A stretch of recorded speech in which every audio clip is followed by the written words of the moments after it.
আমাদের সান্দাকফু অভিযানের সূচনা এনজিপি থেকে। এই মুহূর্তে আমরা রয়েছি নিউ জলপাইগুড়ি স্টেশনে। এখানে আমাদের আগে থেকেই গাড়ি বুক করা আছে। সেই গাড়িতে আমরা 5 জন এবার বেরিয়ে পড়ব।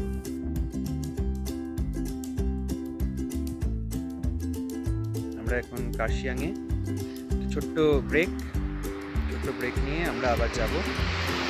এনজিপি থেকে মানেভঞ্জন যাওয়ার গাড়ির ফোন নাম্বার ডেসক্রিপশন বক্সে দেওয়া আছে। এই হচ্ছে নেচার। এখানে কিছুটা সময় কাটিয়ে আমরা আবার বেরিয়ে পড়ব। আমাদের পরবর্তী স্টপেজ লেপচা জগৎ। এই মুহূর্তে আমরা লেপচা জগৎ, এখানে ছোট্ট ব্রেক চলছে। অজিতটাকে পাওয়া যাচ্ছে না। লেপচা জগৎ পাইন ফরেস্ট, অসাধারণ একটা জায়গা। বারবার আমি অসাধারণ বলি, আসলে এই দিকটা এত সুন্দর।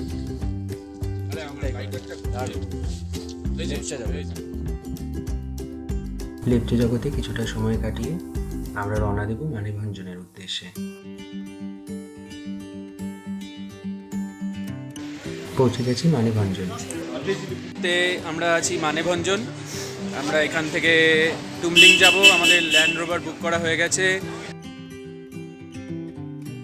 এইখানে সমস্ত গাড়িগুলো দাঁড়ানো আছে, পর্যন্ত তৈরি হচ্ছে। এটা মানেভঞ্জন। ওই যে সামনে ল্যান্ড রোভার অ্যাসোসিয়েশনের অফিস, ওখান থেকে আমরা বুক করেছি মানেভঞ্জন।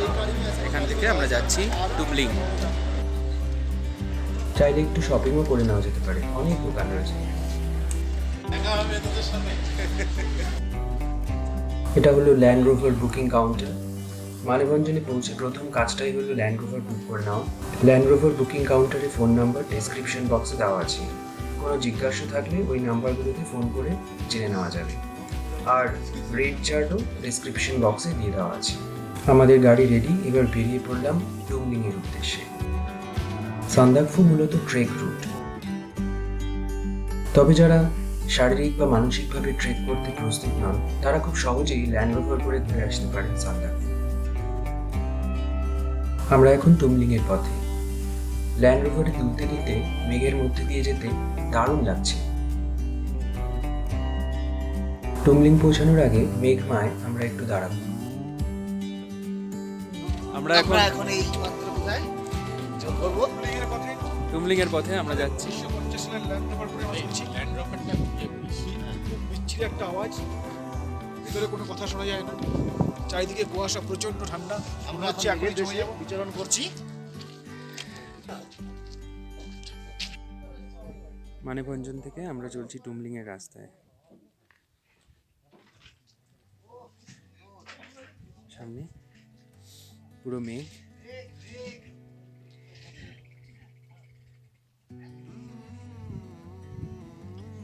একটা মানেভঞ্জন, এখান থেকে আমরা এসেছি।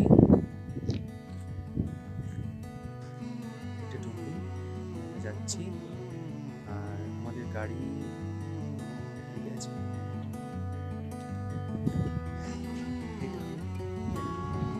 আমাদের গাড়ি ল্যান্ড রোভার 1950 সালের মডেল ল্যান্ড রোভার। ছোট্ট রিফ্রেশমেন্টের জায়গা আছে।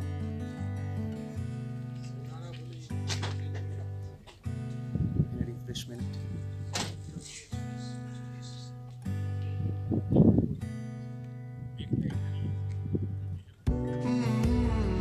আমরা বরফের দেশে অলরেডি পাড়ি দিয়ে দিয়েছি।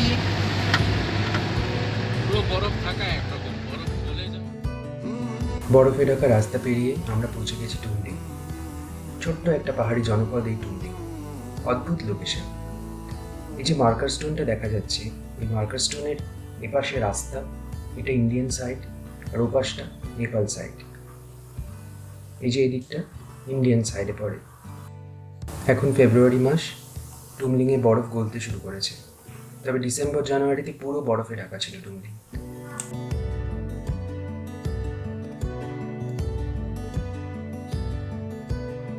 যে নীল বিল্ডিংটা দেখা যাচ্ছে সেটা মাউন্টেন লজ, আর এই হলুদটা হলো সিদ্ধার্থ লজ।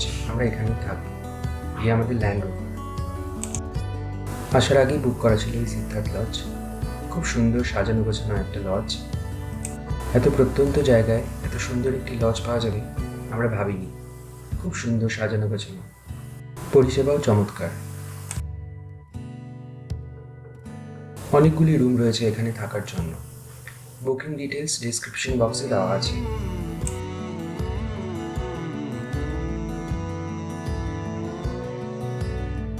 টুমলিংয়ের খুব কাছেই রয়েছে টংলু, ইচ্ছে করলে সেখানেও থাকা যেতে পারে। বুকিং ডিটেলস ডেসক্রিপশন বক্সে আছে। অনেকেই শুধু টংলু টুমলিং পর্যন্তই ঘুরতে আসে, সেটাও খুব সুন্দর ট্যুর হবে।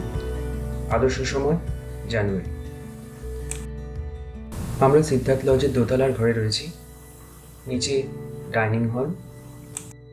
সিদ্ধার্থ লজে খাওয়া দাওয়া খুব ভালো, ফায়ার প্লেসের সুবিধাও আছে, গরম জলও চাইলে পাওয়া যায়।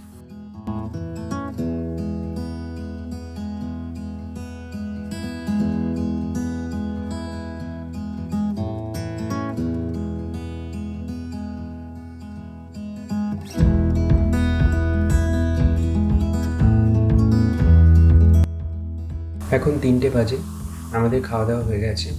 এবার আমরা একটু বাইরেটা ঘুরে দেখব। এই ছোট্ট পাহাড়ি জনপদে কম বেশি মাত্র 14টা পরিবারের বাস। চারপাশটা ভীষণ নির্জন, রাস্তায় লোক বলতে শুধুই আমরা। টুমলিংয়ের উচ্চতা 2970 মিটার। আকাশ পরিষ্কার থাকলে এখান থেকে সান্দাকফু দেখতে পাওয়া যায়।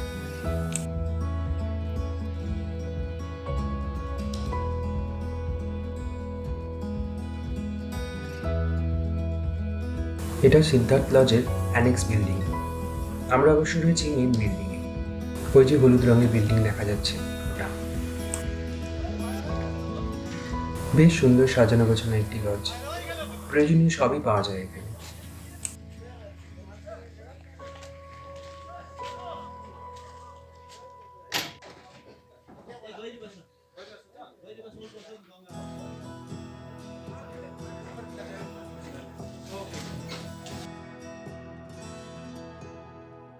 এখন টুমলিংয়ে বরফে ছড়াছড়ি। বরফে ছড়াছড়ি, বরফ যদি খেতে ইচ্ছা হয় খেতে পারো। এই যে প্রীতম, এই যে আমরা দীপঙ্কর দা, বিজন দা।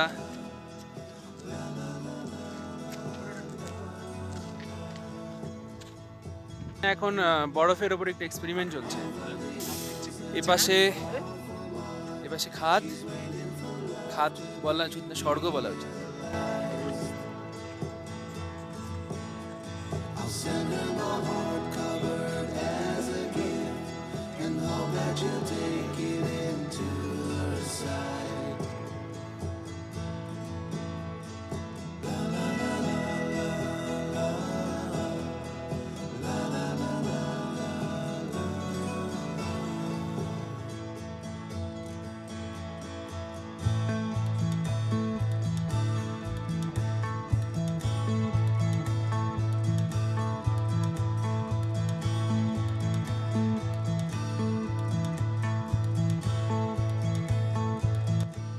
Siddharth লজের dining hall. আমাদের পরে আরও কিছু ট্যুরিস্ট এসে পৌঁছেছে এখানে, তাদের জন্য রান্নাবান্না হচ্ছে। একদম ঘরোয়াভাবে, ভীষণ সুন্দর রান্নাবান্না।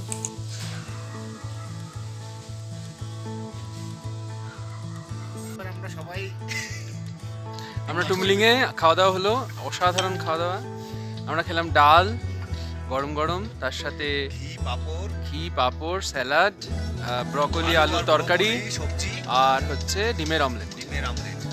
অসাধারণ মশলা আমলেট। মশলা আমলেট।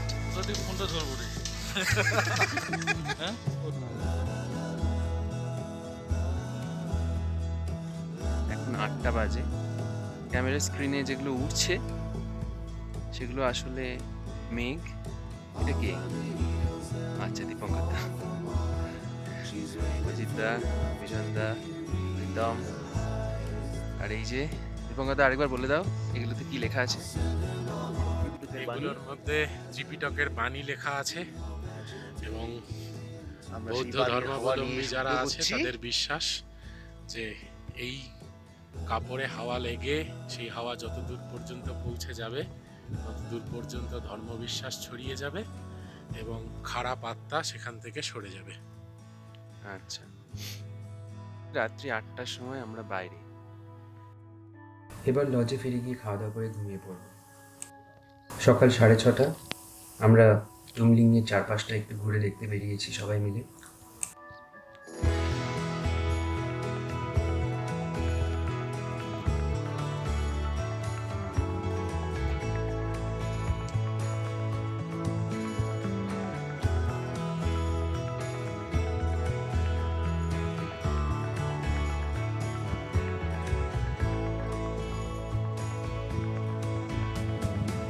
ডিসেম্বর জানুয়ারিতে পুরো এলাকাটাই বরফের চাদর মোড়া থাকে। এখন বরফ গলে গেছে বলে ঘাসগুলো এমন রং হয়ে আছে।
আমরা এখন আছি টুমলিং। অসাধারণ এই জায়গাটায় একটা ভিউ পয়েন্ট। আমি নেমে যাচ্ছি। এই যে এখন ওই যে অজিতদা পেছনে, আমরা এখানে রডোডেনড্রন গাছ দেখছি আর গাছে কুড়ি দেখতে পাচ্ছি, যাচ্ছে। কিন্তু আনফরচুনেটলি কোনো ফুল ফোটেনি এখনো। অজিতদাকে দেখা যাচ্ছে না। ওই যে অজিত, পেছনে বরফ, ওই বরফের ওখানেই রয়েছে আমাদের থাকার জায়গা, সিদ্ধার্থ লজ। এরকম জায়গায় এত ভালো লজ আমরা পেয়ে যাবো এটা আমরা ভাবতেও পারিনি। এত সুন্দর খাওয়া দাওয়া, এত সুন্দর ব্যবস্থা। প্রবলেম একটাই, ঠান্ডা। তবে ওই ঠান্ডার জন্যই তো আমরা এসেছি। হ্যাঁ, এটা প্রবলেম। ঠান্ডা না থাকলে বরঞ্চ ঠিক ভালো লাগতো। আমরা টুমলিং থেকে সান্দাকফুর উদ্দেশ্যে বেরিয়ে পড়েছি। এখন গৈরিবাসে। আমরা টুমলিং থেকে রওনা দিয়েছি 8:30টার সময়। এখন আমরা গৈরিবাসে। দীপঙ্করদা, বিজনদা, অজিতদা, প্রীতম দাঁড়িয়ে আছে। আমরা এখানে আমরা মোমো খাবো। ভেজ মোমো খাবো। ভেজ মোমো খেয়ে আমরা এখান থেকে যাব কালীপক্ষে যাব, তারপর সেখান থেকে সান্দাকফুতে স্নোফল হচ্ছে। এখানে আমরা মেঘের মধ্যে, মেঘটাই আমাদের গায়ে বৃষ্টির মতো লাগছে। অদ্ভুত ওয়েদার।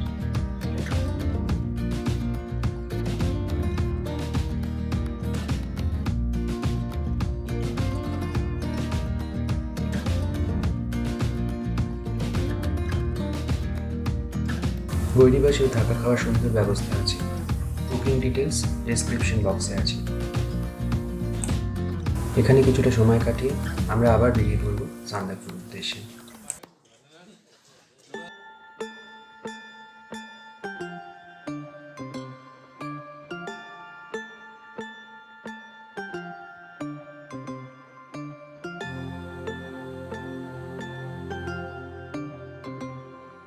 এখানে আমরা এখন খাবো মোমো, মোমো খেয়ে আমরা বেরোবো কালীপুকুরের দিকে।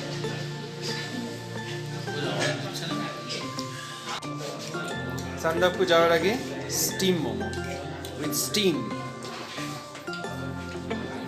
টুমলিংয়ে ব্রেকফাস্ট না করে আমরা তাড়াতাড়ি রওনা দিয়ে দিয়েছিলাম, তাই ব্রেকফাস্ট আমরা এখানেই সেরে নিলাম গৈরিবাসে। এবার বেরিয়ে পড়বো সান্দাকফুর উদ্দেশ্যে। এখন আছি হচ্ছে চৌরি চক। চৌরি চক, এখানে আমরা একটু রেস্ট নিচ্ছি। আমরা বলাচ্ছে বলো আমাদের গাড়ি রেস্ট নিচ্ছি।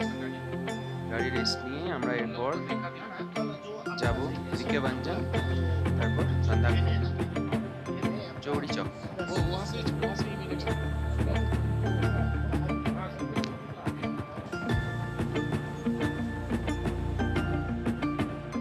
আমরা সান্দাকফুর অনেক কাছে পৌঁছে গেছি। যত উপরে উঠছি ঠান্ডা তত বাড়ছে, আর বাড়ছে চারপাশে বরফের পরিমাণ। কালীপুকুরি বিকেবাঞ্জন পেরিয়ে আমরা এখন সান্দাকফু থেকে মাত্র 1 কিলোমিটার দূরে, কিন্তু এখানে আমাদের গাড়ির চাকা বরফে আটকে গেছে। কিছুতেই আমাদের ড্রাইভার জি গাড়িকে এগিয়ে নিয়ে যেতে পারছেন না, তাই উনি বললেন যে আমাদের এই বাকি 1 কিলোমিটার রাস্তা ট্রেক করে উঠতে হবে। এই লাস্ট 1 কিলোমিটার ট্রেক সবাই বলে সবচেয়ে কঠিন, কারণ এটা সবচেয়ে খারাপ। তবে আর উপায় নেই, আমাদেরকে এবার ট্রেক করেই উঠতে হবে। গাড়ি থেকে নেমে কাঁধে ব্যাগ নিয়ে আমরা রওনা দিয়ে দিয়েছি হেঁটে সান্দাকফুর উদ্দেশ্যে। আর 1 কিলোমিটার উঠলেই আমরা পৌঁছে যাব পশ্চিমবঙ্গের সর্বোচ্চ শৃঙ্গে। ট্রেক করতে খুব কষ্ট হলেও দারুণ লাগছে, চারপাশটাকে খুব ভালো করে দেখতে পাচ্ছি আমরা।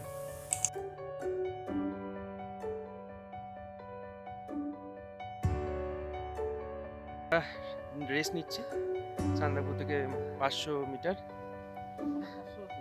হ্যাঁ, সবাই অনেকক্ষণ থেকে আমরা 500 বলে যাচ্ছি, কিন্তু কমছে না। 1 কিলোমিটার থেকে আমরা ট্রেক করছি, দেখি আর কত দূর যাওয়া যায়। একদম শেষ কয়েকটা ধাপ। অবশেষে পৌঁছে গেছি পশ্চিমবঙ্গের সর্বোচ্চ শৃঙ্গে। এখানে আমরা থাকবো হোটেল সানরাইজে।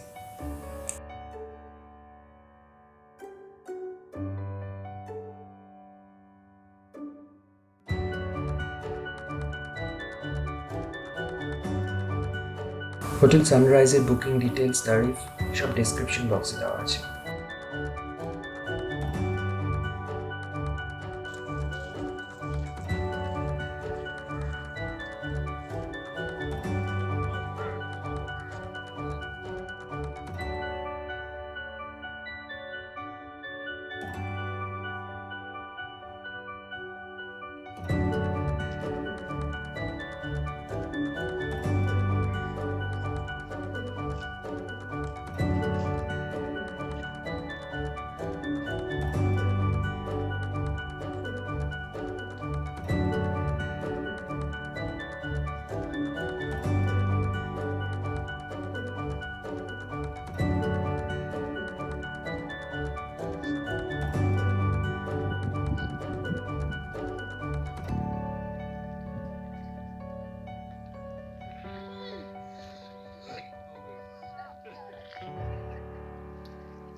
সানরাইজ হোটেলের ঠিক সামনে আমরা। Bird on a tree. I'm just sitting here. I got time. It's clear to see from up here. The world seems small. We can sit together. It's so beautiful, you and me. We meant to be in the great outdoors, forever free.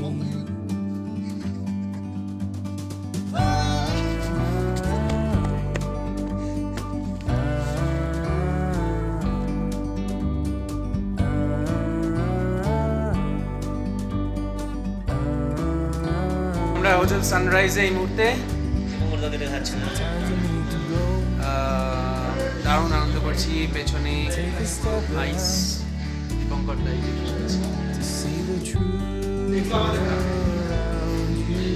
ও হ্যাঁ, hotel sunrise একটা অনবদ্য hotel. এখানে যেরকম hotel থাকতে পারে, পশ্চিমবঙ্গের সর্বোচ্চ শৃঙ্গে একটা সর্বশ্রেষ্ঠ hotel. You and me were meant to be in the great outdoors, forever free. You and me meant to be in the great outdoors, forever free.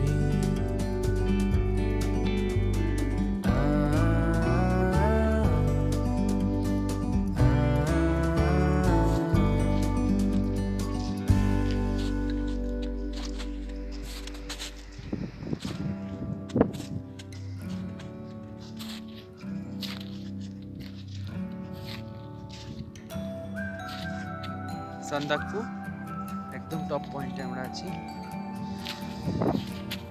এখন টেম্পারেচার -1 ডিগ্রি হবে, হোটেল থেকে যেমন বলবে।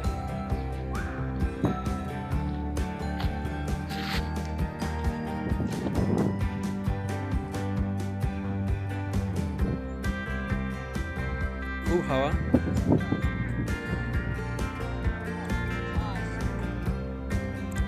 হাওয়ার শব্দ শোনা যাচ্ছে।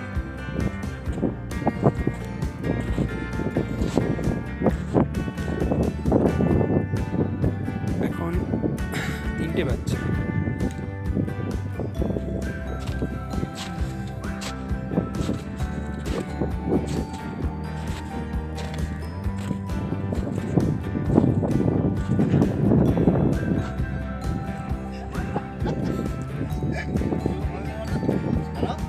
আমরা একদম সান্দাকফু টপ পয়েন্টে, আমাদের হোটেলের থেকে বাইরে 3টে বাজে। লাঞ্চ করে আমরা বেরিয়েছি। পেছনে কি দেখা যাচ্ছে? পেছনে খুব সুন্দর ভিউ, সাধারণ বরফ সেতু শুদ্ধ বরফের স্তর জমে রয়েছে, নৈসর্গিক সৌন্দর্য।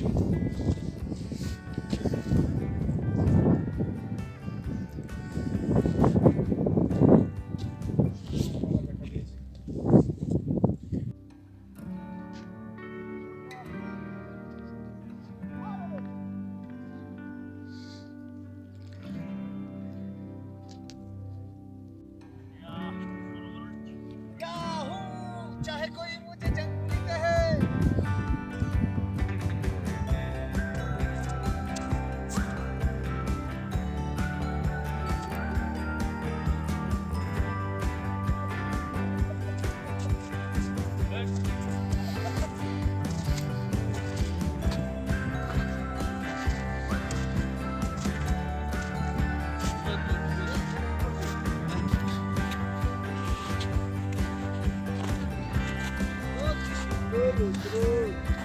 এই রাস্তা সোজা ফালুট গেছে।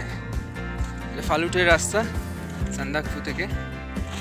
ফালুটের রাস্তা এখন গাড়ির জন্য বন্ধ আছে।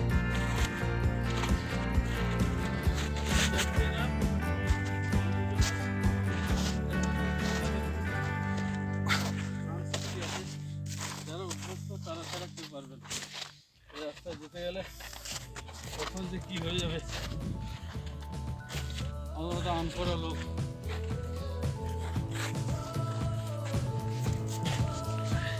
দাঁড়াও এখানে তুমি, সামনে বসো।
হোটেল সানরাইজের ঠিক পাশেই এই শেরপা চ্যালেট, এটাও খুব সুন্দর একটা থাকার জায়গা। এর বুকিং ডিটেলসও ডেসক্রিপশন বক্সে দেওয়া আছে।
বললো এখন 1 ডিগ্রি মতো আছে, সন্ধেবেলা মাইনাস হয়ে যাবে।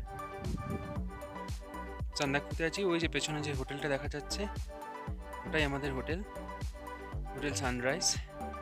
এখানে সবচেয়ে উঁচুতে এই হোটেলটা, খুব ঠান্ডা, তবে এখনো মাইনাস হয়নি, এখন 1 ডিগ্রি, সন্ধে হতেই মাইনাস।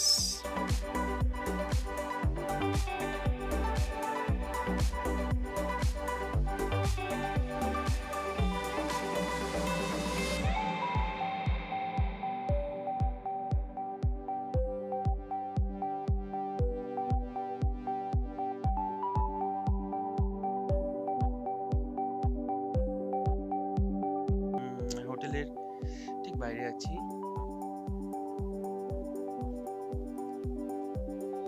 চারপাশটা এরকম।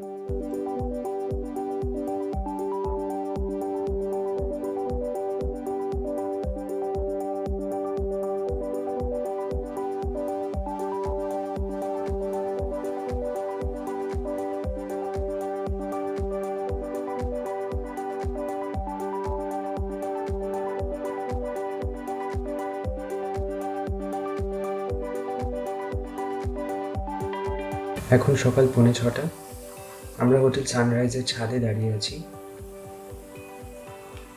এখনো সূর্যোদয় হয়নি।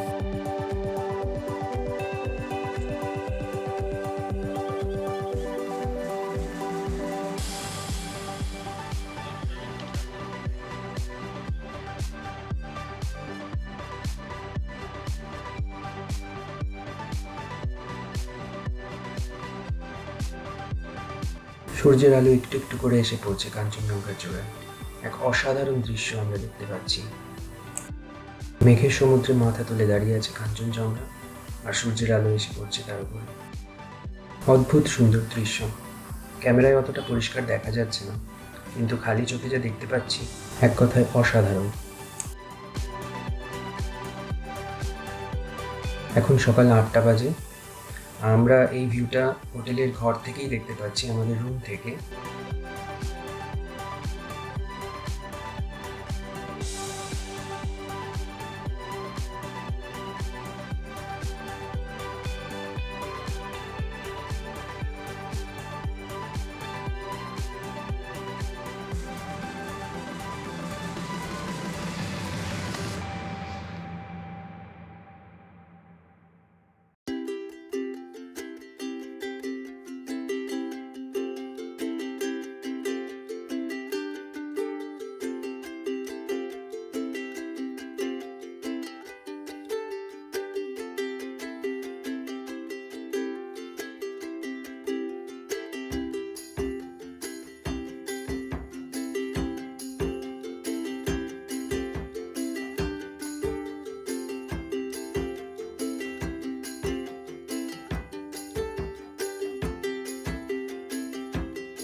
আমরা এখন বেরোচ্ছি সান্দাকফু থেকে।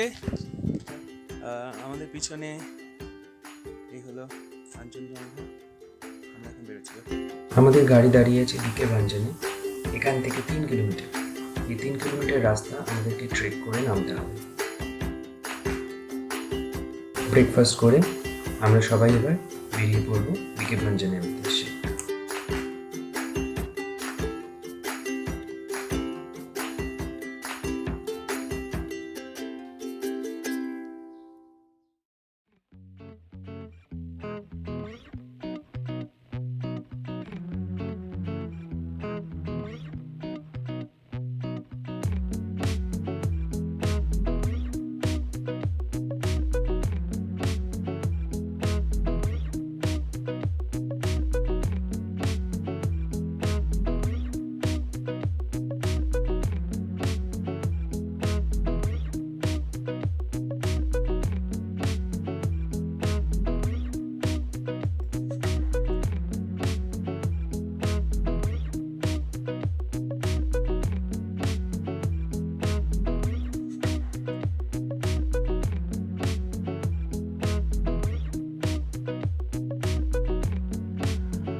ওই যে নিচে ছোট্ট একটা জনপদ দেখা যাচ্ছে, ওটাই বিকে ভাঞ্জন। ওখানে আমাদের গাড়ি আমাদের জন্য অপেক্ষা করছে। আমরা পৌঁছে গেছি বিকে ভাঞ্জন। আমাদের ড্রাইভারজির কাছ থেকে একটু শুনে নেওয়া যাক এখানকার রাস্তা সম্বন্ধে। ये है नेपाल का रोड है, ये आपका इंडिया रोड है, तो ये ट्रेकिंग रोड। ओके, दो ही संदकफू जाते हैं। संतकपुर जाना ये रोड है, ये है अभी ये नेपाल का रोड है, अभी थोड़ा सा गिल्ला है। और जाने से रोड है इधर है आपका ये बीके भंजाएं, बीके भी ये ट्रेकिंग रोड है, वहाँ से ट्रैक पूरी कर सकता है। Thank you. অর্থাৎ এই সিঁড়ির বাঁ দিকের রাস্তাটা নেপাল রোড টু সান্দাকফু আর ডান দিকেরটা ইন্ডিয়ান রোড টু সান্দাকফু। দুটো দিয়েই আমরা সান্দাকফু পৌঁছতে পারি। আমরা বিকে ভাঞ্জন থেকে রওনা দিয়ে দিয়েছি মানেভাঞ্জনের উদ্দেশ্যে। এই মুহূর্তে কালী প্রকৃতি, একটু ছবি তোলার জন্য আমরা দাঁড়ালাম।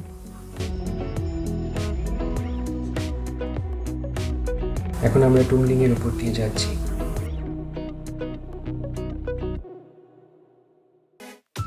পৌঁছে গেছি মানেভাঞ্জন। এখান থেকে আমরা যাব এনজেপি, আর সেখান থেকে বাড়ি। সব ভালোরই একটা শেষ থাকে। একটা অসাধারণ ট্রিপের পর আমরা পৌঁছে গেছি জলপাইগুড়ি। সান্দাকফু ট্রিপ সংক্রান্ত যাবতীয় তথ্য ডেসক্রিপশন বক্সে দেওয়া আছে। আশা করি কাজে লাগবে সবার।